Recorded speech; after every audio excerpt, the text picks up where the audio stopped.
was also remembering, just as hypnosis has allowed me to remember these innocent days.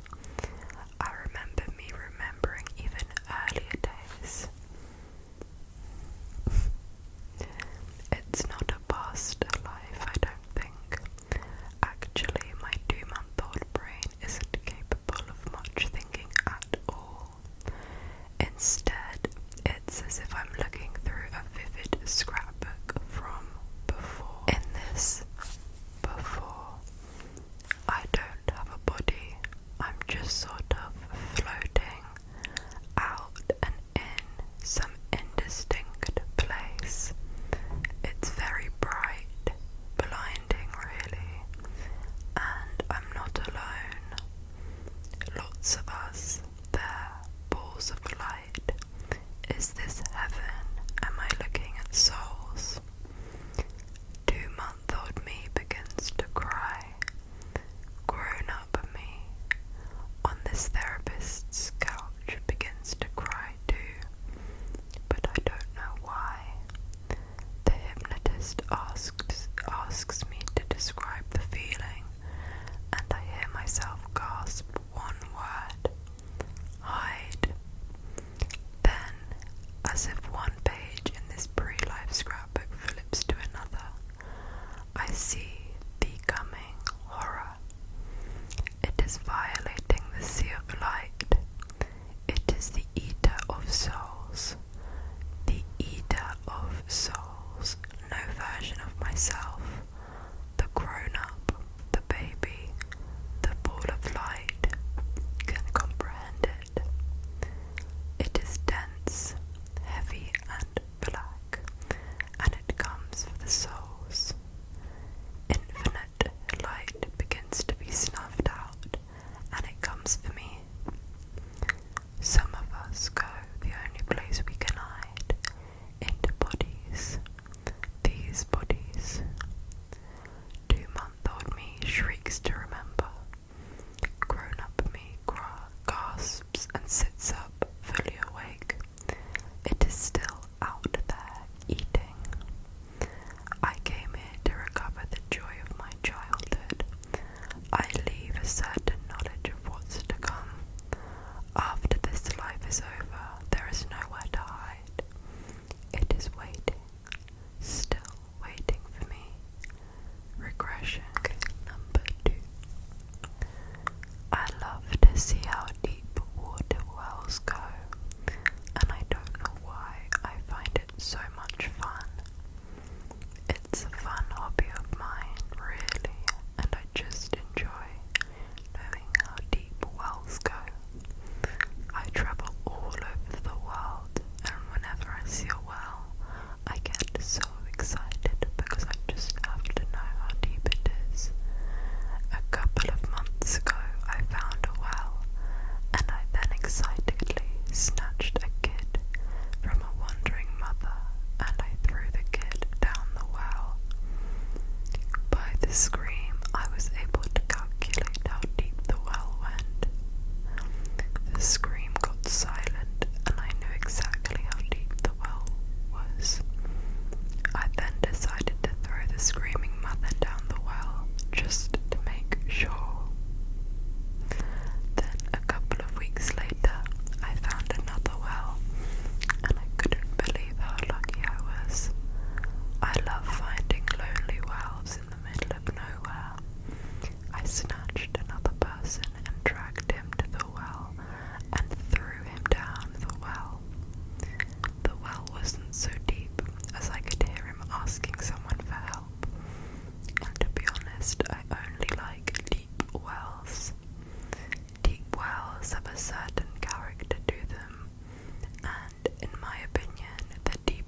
his mouth, saying, "We need to learn to be comfortable being uncomfortable."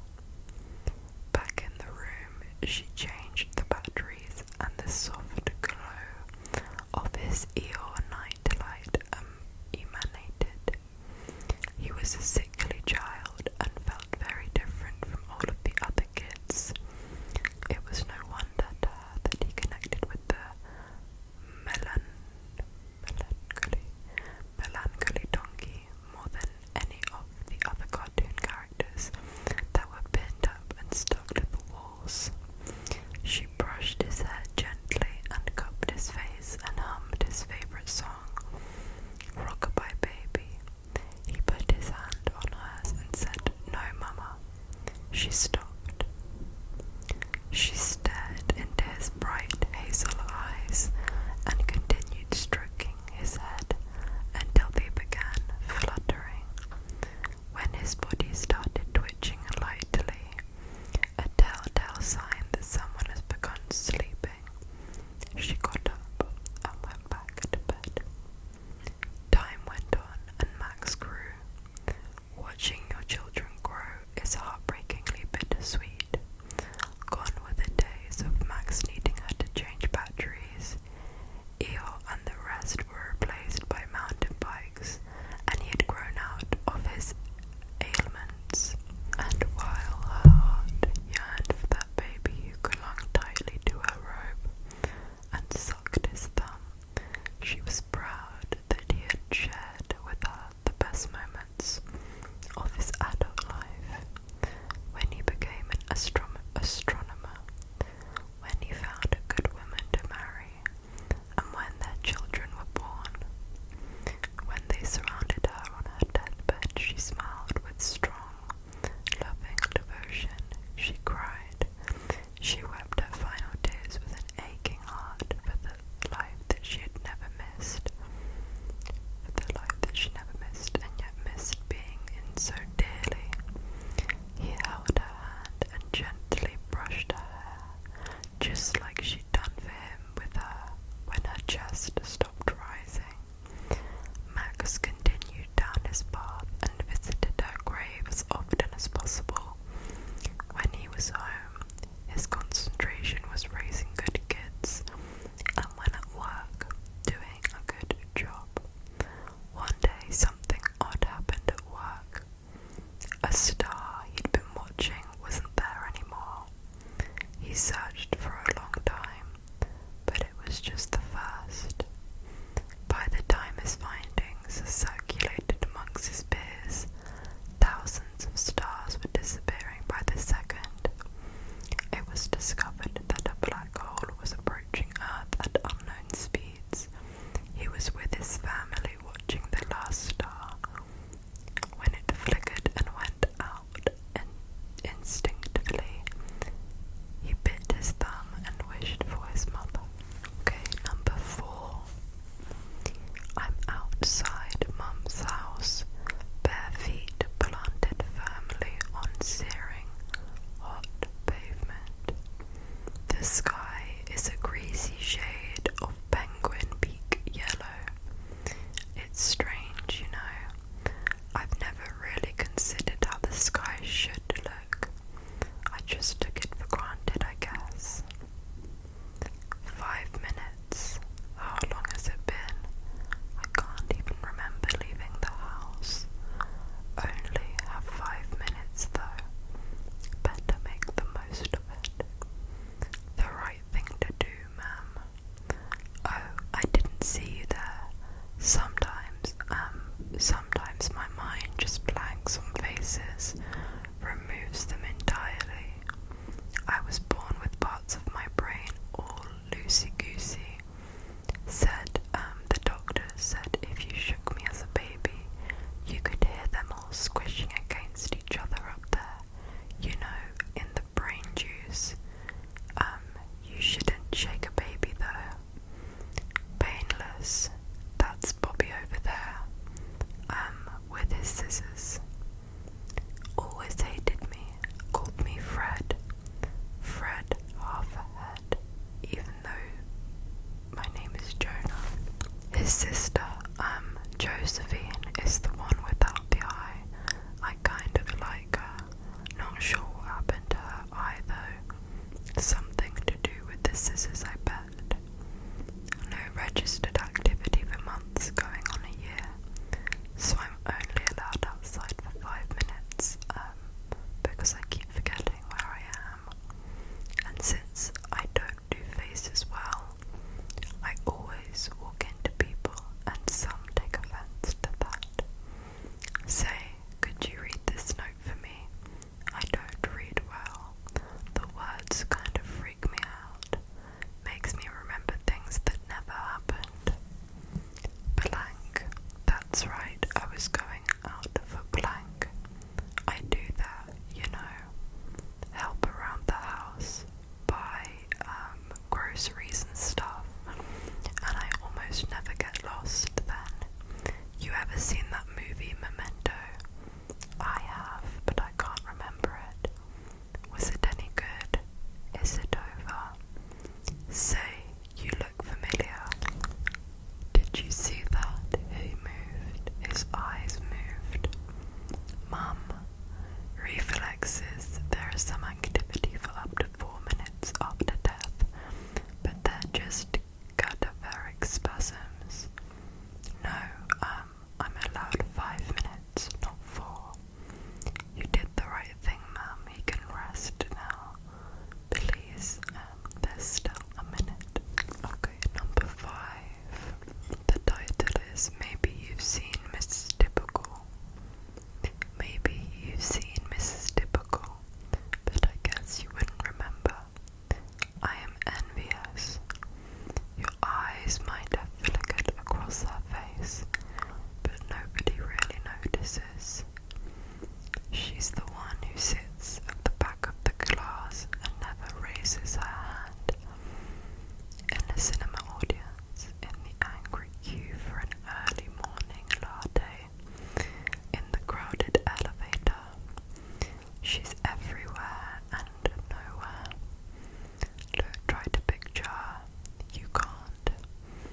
She dresses plainly for every occasion, even in a wedding. She's never the first to arrive or the last one to leave. Her hair is blandly fashionable. She wears neither a smile nor a frown. Nobody really knows who she is. You'll never know any more about her than I. I know she exists, and that precisely the cause of the trouble I find myself in. I noticed her, that's all I did. In a group photo of an office Christmas party, I saw her. I almost ignored her. Almost. How I wish I could go back to that moment to change everything. I looked again. I saw her at the back. I asked around the office. Someone must recognize her. But no, nobody knew. Nobody cared. I saw her again on another photograph behind me on a busy beach when I was 5. And there she was